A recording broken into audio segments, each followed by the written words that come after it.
এমন কোন গুণ ছিল না এই মানুষটির মধ্যে, আল্লাহ কি ছিল না। পরিকল্পনা হয়েছে ঝিনাইদহে আর হত্যা হয়েছে ইন্ডিয়াতে।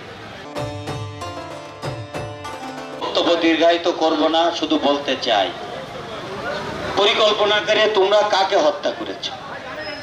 যে মানুষটি এই উপজেলা চেয়ারম্যান নির্বাচিত হওয়ার পর থেকেই কালীগঞ্জের মানুষের মান উন্নয়ন, ভাগ্য উন্নয়নের জন্য দিন রাত অক্লান্ত পরিশ্রম প্রচেষ্টা করে দল মত নির্বিশেষে প্রত্যেকটা মানুষ যাতে নিরাপত্তার চাদরে আবদ্ধ থাকতে পারে, তোমরা সেই মানুষটিকে হত্যা করেছ। এমন কোন গুণ ছিল না এই মানুষটির মধ্যে, আল্লাহ কি ছিল না। সে মাঝে মাঝে আমরা খেয়াল করতাম নামাজে ইমামতও করতেন। একজন নেতার যে বৈশিষ্ট্য থাকার দরকার, সব গুণাবলী এই আমাদের এই সংসদ সদস্যের মধ্যে ছিল। আজকে তার জনপ্রিয়তা ঈর্ষান্বিত হয়েই এই ঝিনাইদহ 4 আসনে তোমরা এমপি হওয়ার দুঃস্বপ্নকে তোমরা হাসিল করার লক্ষ্যে আজকে কালীগঞ্জের মানুষকে তোমরা এতিম করে দিয়েছ এবং এই উন্নয়নকে তোমরা বাধাগ্রস্ত করেছ।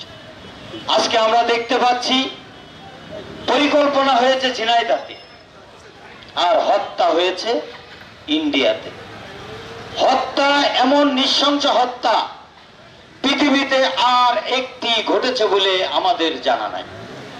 সে কারণেই তোমাদের যে উদ্দেশ্য ছিল যে আনার সাহেবের লাশ কেউ কখনো খুঁজে পাবে না, আনার সাহেব যে হত্যা হয়েছে এটা কেউ বুঝতেও পারবে না, এবং খুব দ্রুত সময়ের মধ্যে তোমাদের দীর্ঘদিনের যে স্বপ্ন, এই ঝিনাইদহ 4 আসনের জনপদে তোমরা সংসদ সদস্য নির্বাচিত হবে।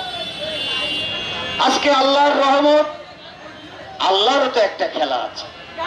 10 দিন যেতে না যেতেই কারা কারা এর সাথে যুক্ত গোয়েন্দা সংস্থা সকলেরই গ্রেপ্তারের মধ্য দিয়ে তাদের মুখোশ উন্মোচন করেছে, এবং আরো যে আসামিরা আছে তাদেরকেও খোঁজা অব্যাহত আছে।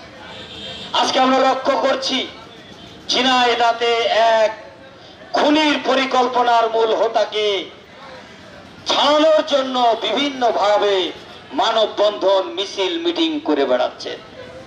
তাদের উদ্দেশ্যে বলতে চাই, জননেত্রী শেখ হাসিনার সময়ে যত ষড়যন্ত্র তোমরা করো আর যাকে নিয়ে করো, এই খুনিদের বিচার তোমরা কখনো রোধ করতে পারবে না, কখনোই সম্ভব না। কারণ তোমরা আমাদের কালীগঞ্জের 5 লক্ষ মানুষের স্বপ্ন দ্রষ্টাকে হত্যা করেছ।